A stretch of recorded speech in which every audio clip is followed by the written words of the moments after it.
La grâce donne à ces grands saints des impulsions fortes et puissantes, et la volonté y acquiesce fortement, parce qu'elle est vivement attirée et grandement fortifiée. Elle se laisse entraîner avec délice et suit le torrent qui l'entraîne. De là résultent les différents effets puissants et violents dans les actes.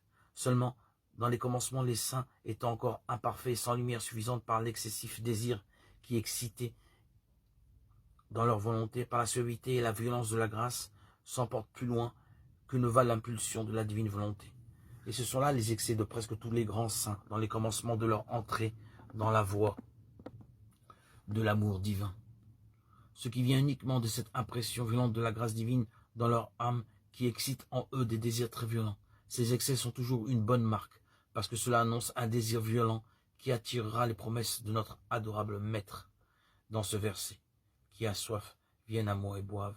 Dans ces commandements, le caractère paraît encore beaucoup dans ces grands saints, parce qu'il y a encore beaucoup d'actions propres dans ce qu'ils font, mais aussi leur action est encore beaucoup plus imparfaite qu'elle ne le sera dans la suite.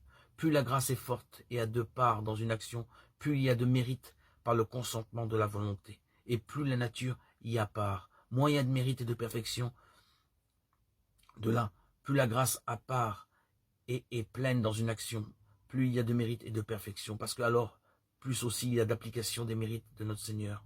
Par conséquent, plus on donne à la nature dans les grandes actions des saints, plus on diminue la sainteté, et en croyant les relever, on les abaisse.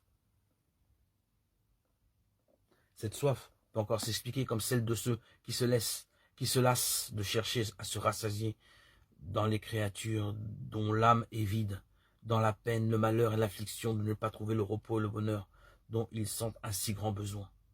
Et notre Seigneur les invite à venir à lui, d'abandonner ces citernes percées qui n'ont pas d'eau, et le peu qui y est encore n'est que de l'eau pourrie et corrompue.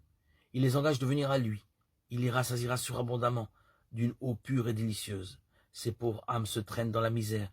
Quel bonheur pour elles quand elles viennent à cette grande et immense fontaine qui les remplit et les regorge d'une eau divine. Elles ne se possèdent pas de joie et de bonheur